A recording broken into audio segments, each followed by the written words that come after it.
Mula sa simula ng konstruksyon hanggang sa ganap na pagkakatayo nito, makikita ang bunga ng sama-samang pagsisikap para sa mas maunlad na kinabukasan.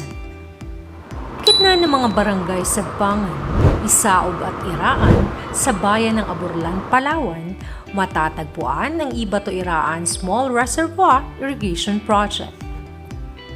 Isang proyektong nagbibigay ng bagong pag-asa sa mga magsasaka at nagsisilbing susi sa mas matatag na supply ng tubig, mas mataas sa produksyong agrikultural at mas maunlad na ekonomiya ng lalawigan.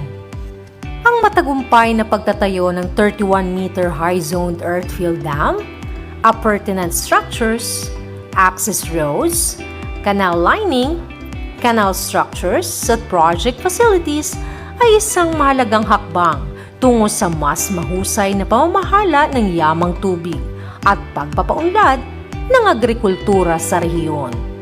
Idinisenyo ang dam upang mapalawak ang serbisyong pang-irigasyon at mapabuti ang kabuhayan ng mga lokal na magsasaka.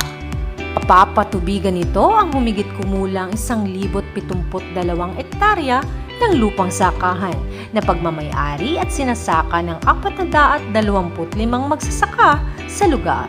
Ang itinayong reservoir ay may kakayahang mag-imbak ng 0.625 million cubic meter hanggang 3.013 million cubic meter na tubig ulan mula sa 26.73 square kilometer drainage area. Ang dam ay may spilling level na nasa 98.10 meters elevation above sea level sa pamamagitan ng 315 meters concrete and gated RG spillway upang ligtas na may padaloy ang sobrang tubig kung kinakailangan.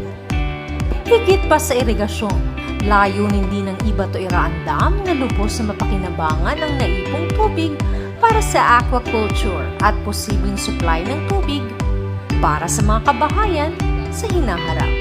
Maasahan ding magbibigay ito ng mas mataas na ani, mas malaking kita para sa mga magsasaka, mas maraming oportunidad ng trabaho at pagyabong ng lokal na ekonomiya sa pamamagitan ng makabagong pamamaraan sa pagsasaka.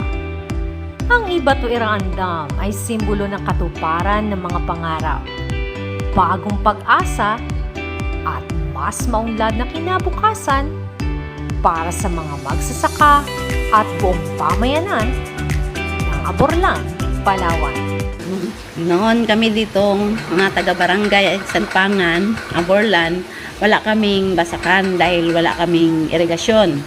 Nakita nung taga niya na posibleng magkaroon kami ng irigasyon, kaya ginawa nila ng irigasyon ang Ibato Iraan Farmers Irrigators Association. At ngayon, mag-inaugurate na, nagpapasalamat po kami kay Pangulong Ferdinand Marcos Jr. at sa taga niya na nag-facilitate nitong project na ito. Maraming pong salamat.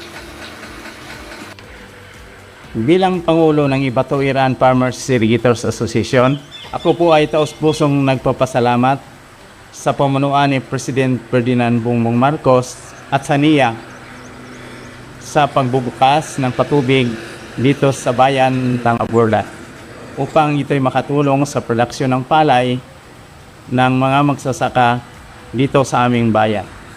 Bilang magsasaka, pangalagaan namin ito upang magamit ito ng susunod na salinlahi.